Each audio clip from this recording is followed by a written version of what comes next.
Thank you for joining us for the April 13th media availability with County Health Officer Dr. Ian Hoffman. From the Times Standard, have there been any extreme adverse reactions to vaccines in Humboldt County? If so, how many and associated with which vaccine? Please be specific about the exact number of cases and which vaccines they were associated with. There have not been any that public health is aware of. From the Times Standard, have there been any cases of blood clots related to the Johnson & Johnson vaccine in Humboldt County? No. From the Times Standard, the CDC recommends patients be monitored for 15 minutes after vaccines are administered. That does not appear to be happening in some local pharmacies that offer vaccines. Can Dr. Hoffman comment on that? Public health has not been made aware of any of those concerns, so I'd definitely direct any of those questions to the clinic or pharmacy in question and take it from there.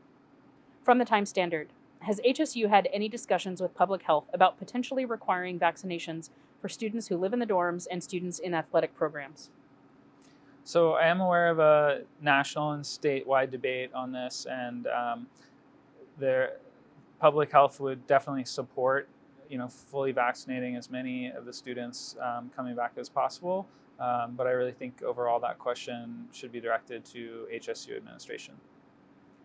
From the Times Standard, with some schools having fewer than 60% of students vaccinated in kindergarten, according to CDPH data, does Dr. Hoffman have any concerns about vaccine hesitancy and reaching herd immunity in Humboldt County?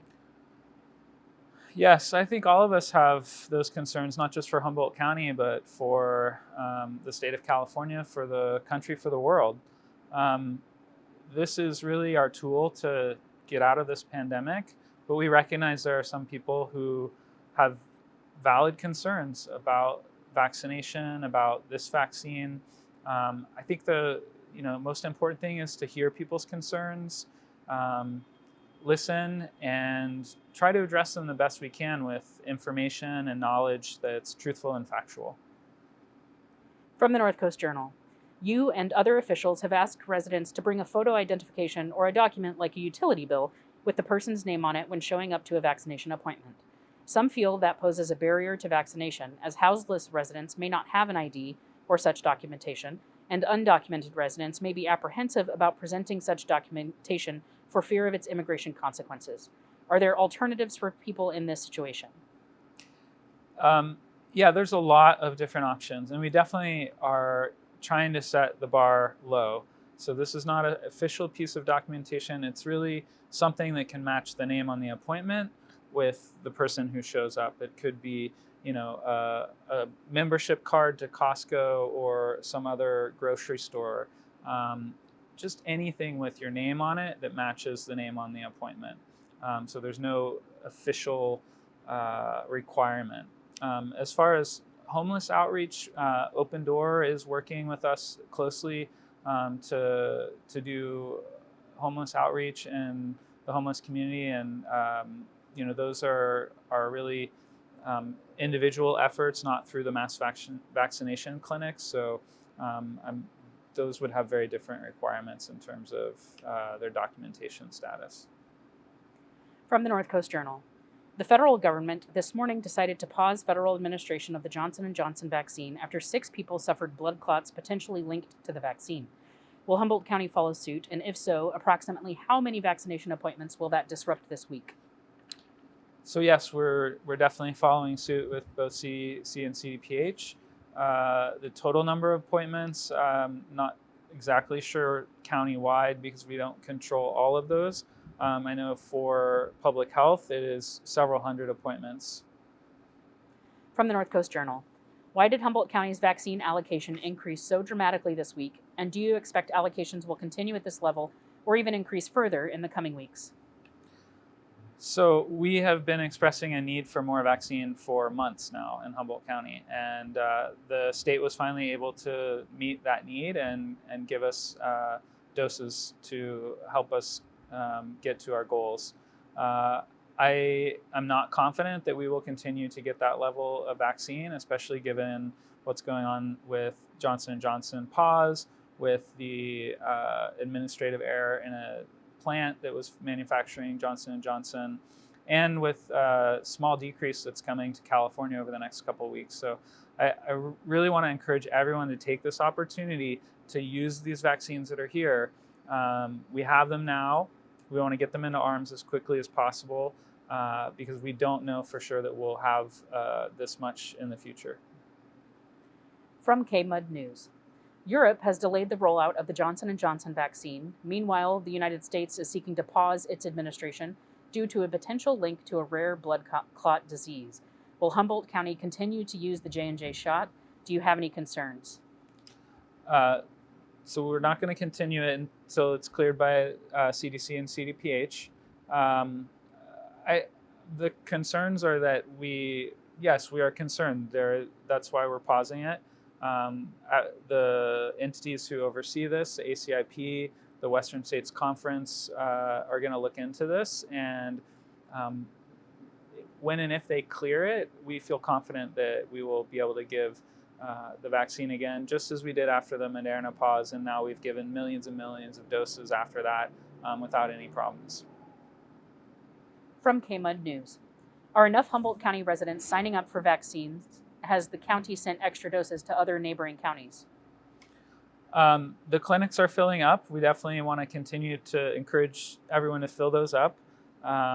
We haven't had any trouble yet. I think we wanted to get the word out quickly that we had this large amount and that we opened up My Turn, which did allow for people to directly book into the appointments, which was a change from before. So I think that word is out now and the clinics are filling up.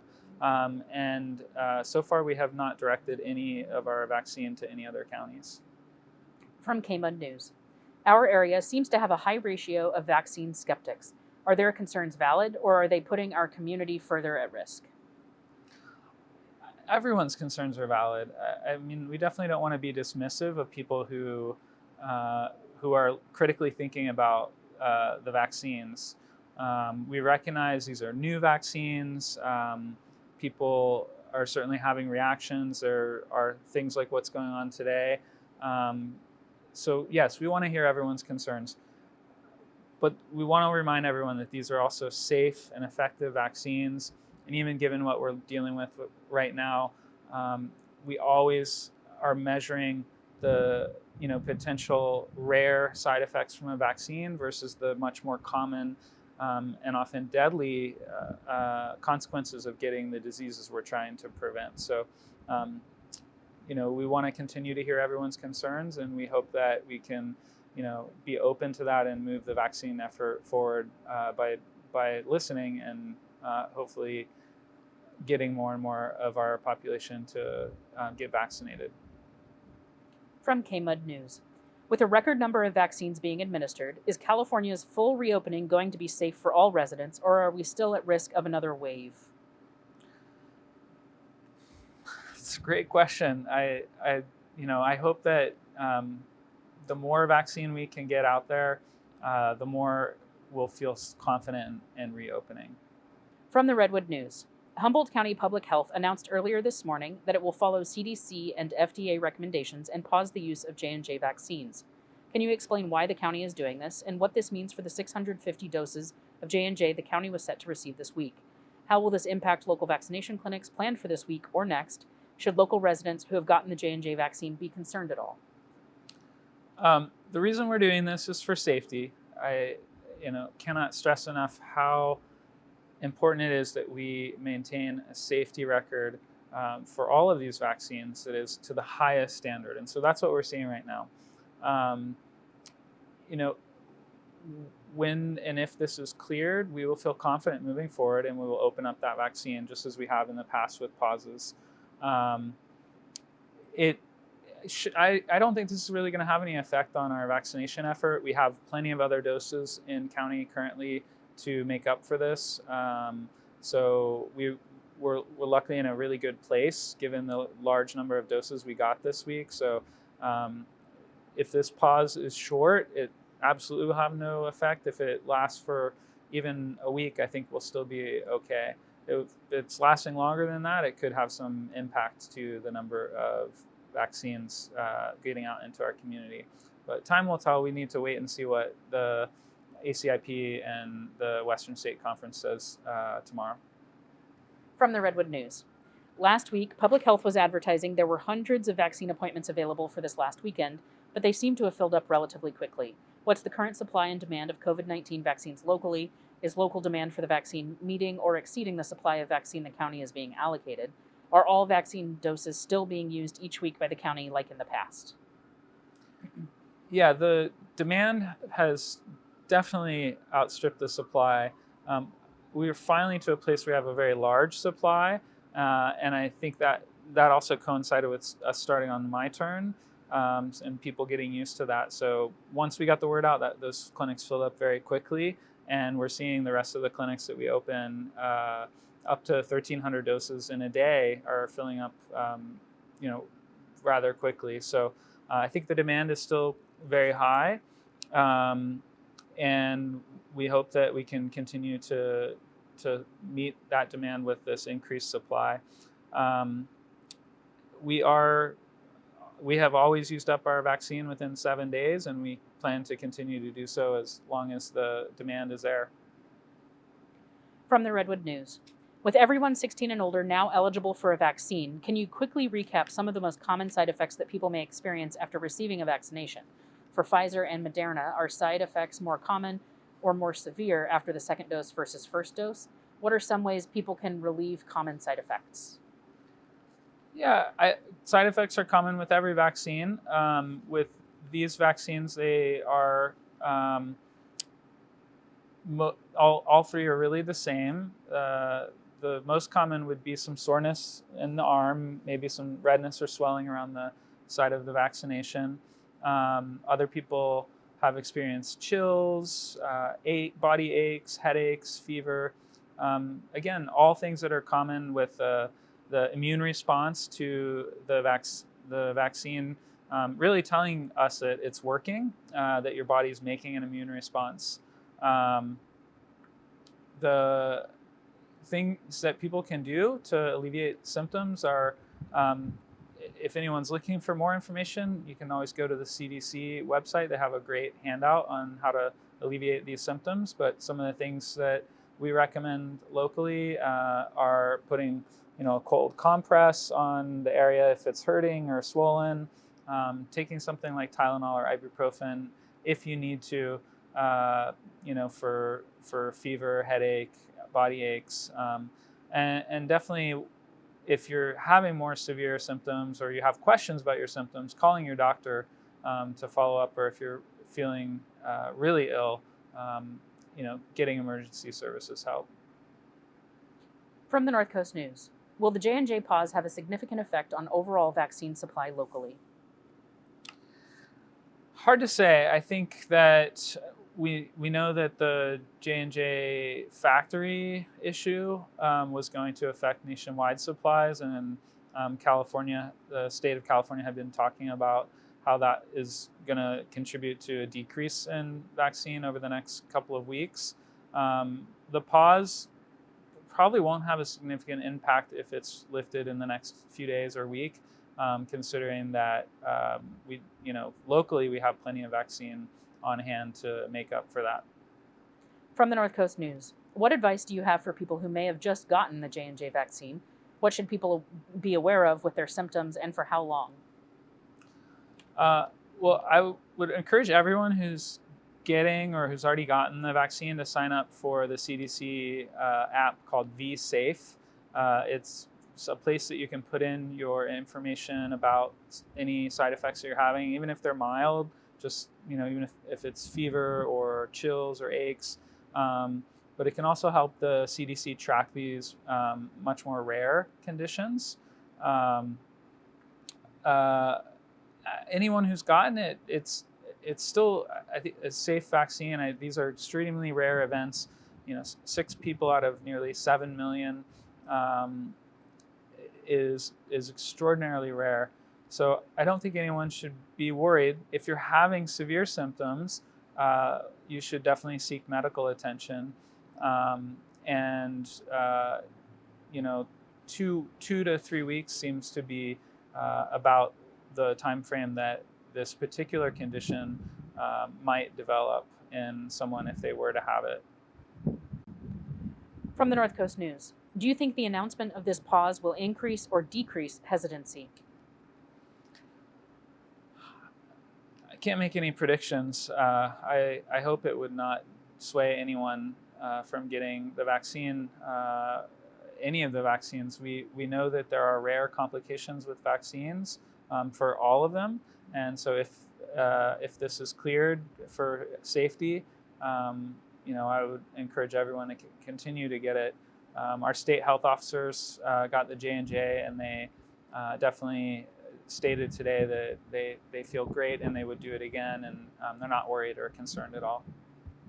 From the North Coast News, do we have enough Moderna and Pfizer supply to vaccinate all Americans who want to by May 31st?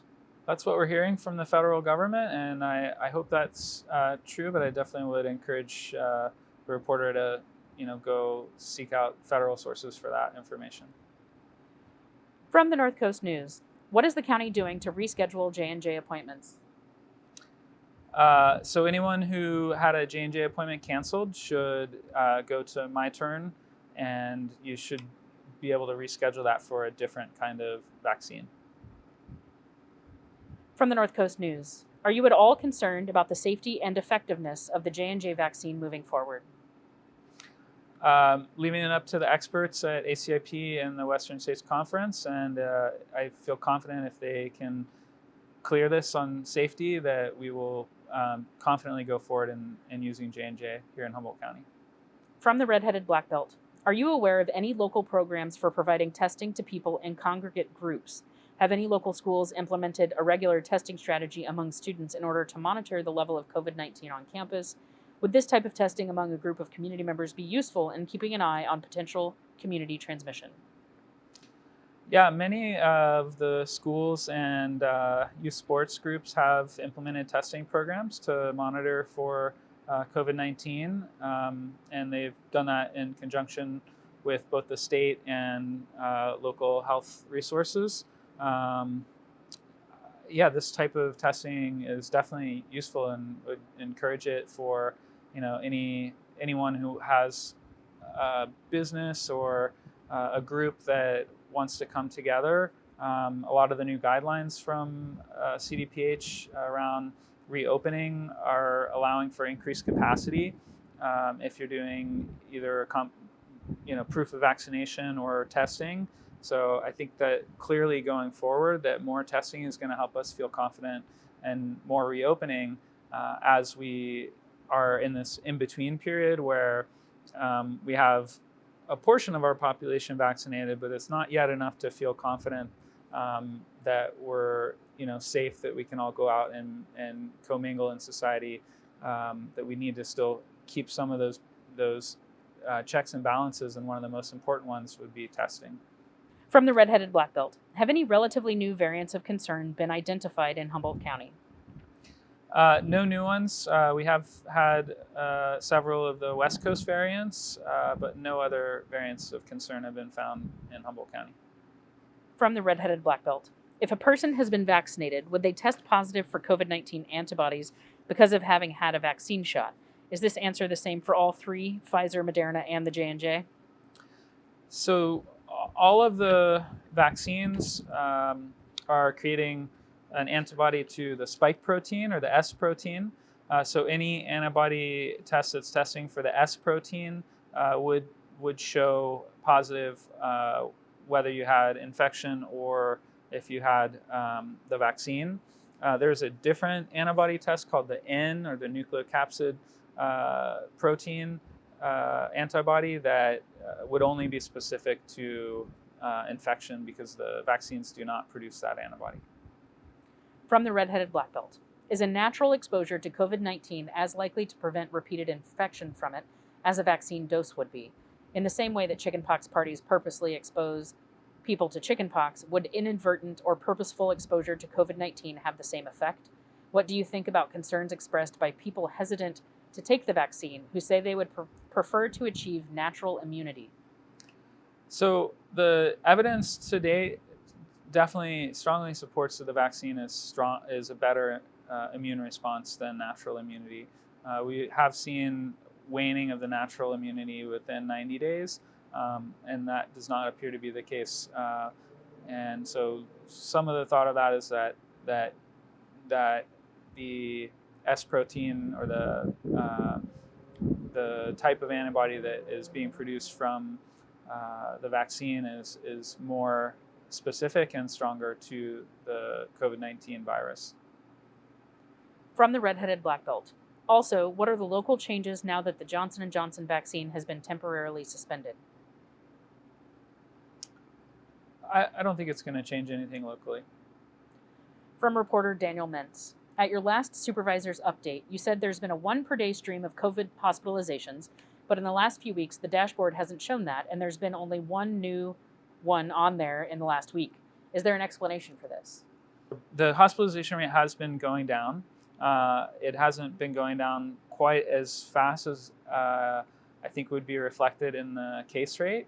And we continue to have ICU admissions that would not be reflective of the current case rate. So that's concerning. But over the last week and a half or so, it has improved dramatically. So hopefully we have turned a corner on that, and we'll continue to monitor that, as we always have with hospitalizations and ICU admissions. From reporter Daniel Mentz. There's been some contradictory messaging lately. Not long ago, we were warned of another big surge, and now the expectation is a much more open summer. There were 10 new cases confirmed on Friday and 35 more since. Considering the continued rise in cases and the apparent uncertainty, is it still too early to be making predictions about what will happen next?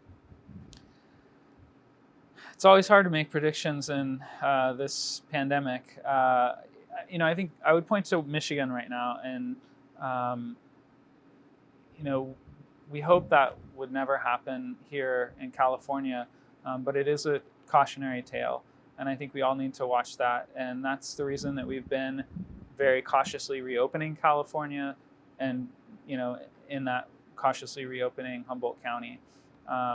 This is a race between the vaccine effort, the variants of concern, specifically the UK variant, which we have not had here in Humboldt yet, although it is in California, and our reopening effort, which we want to try to keep all of those matched so that we can get to that place where we have enough vaccine out there, that we feel more confident doing more opening, and so that's what we're working towards. And if it looks like things are going in the wrong direction, we would certainly have to consider closing things back down again. I think that is something that only time would tell, but hopefully will not happen if we continue to follow the current guidelines of masking, distancing, avoiding gatherings, and following the rules that are being put out there to try to allow us to get some normalcy without going fully back to normal